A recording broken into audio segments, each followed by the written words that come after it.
Best of luck with that. Now, with around 85% of men expected to be affected by hair loss sometime in their lifetime, treating baldness is becoming big business for clinics around the world. As hair transplants soar in popularity, we're joined by 77-year-old Alan Goodin, whose new head of hair has given him more confidence than ever. He's here alongside hair transplant surgeon Dr Dayah. Good morning to both of you. Gents. Good morning. Thank you for joining us. Let's start off with you, Alan, because you went 77 years with your hair as it was. What made you want to have a hair transplant?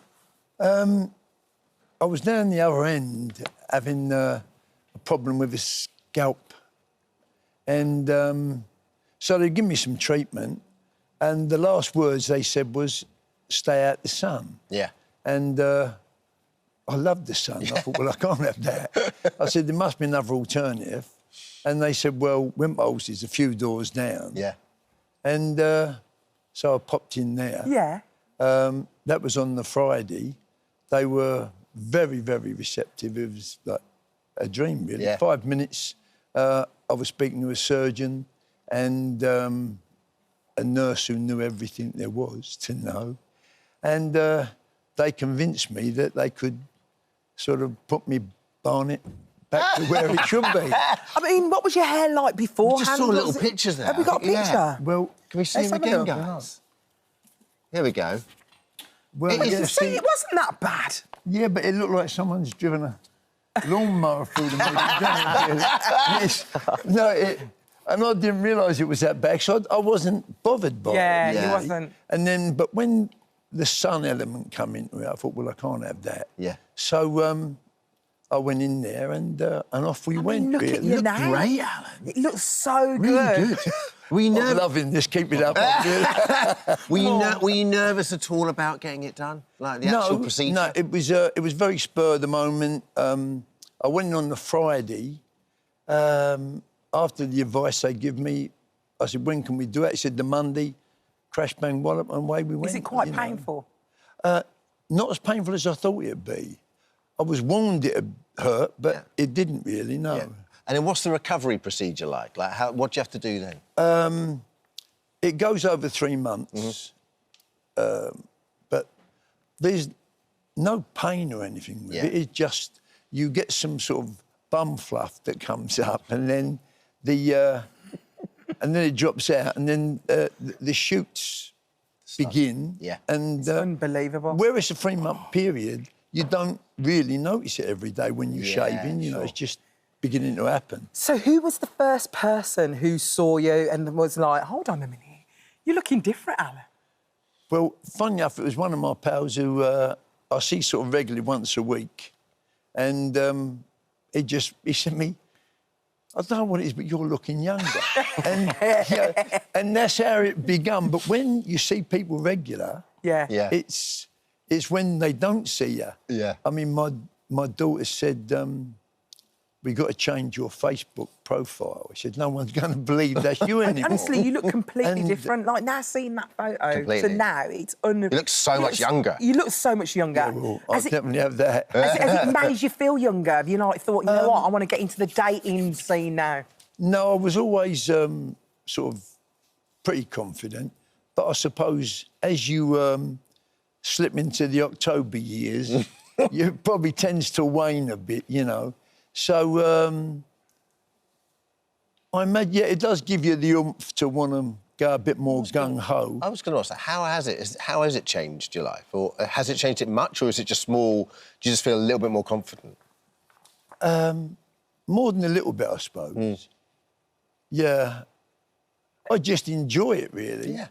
Well, listen, we all like feeling good about ourselves, don't we? Yeah, It's not a exactly. crime. It's the Yeah. most natural And thing in the nothing wrong with world. that. Yeah, and when you think with men, it is barnet, Yeah. it's hair in it every time. It's always the barnet. You know, it's like, I mean, women Yeah. have all the adornments and the old tattooed eyelid, and they can do everything, but with men, it's the one thing is hair. Dr Dayah, let's bring you in, because you did this. Yeah, procedure, so I right? was, Alan's surgeon. You've done a great job there, Doc. Thank you very much. nice. Thank you. I'm really Beautiful. happy. So Yeah, so am I. I haven't seen Alan for a little while since the surgery, so I was really happy to see how natural the results were looking. They are becoming so popular now, aren't they? Exactly. Hair transplants have just really boomed in the past few years. So hair transplants have been around for many decades, in fact, but really in the last few years is where we've seen the popularity, really increase. Yeah, and I think it's down to, perception. People are now, more open to, improving their aesthetics, especially men.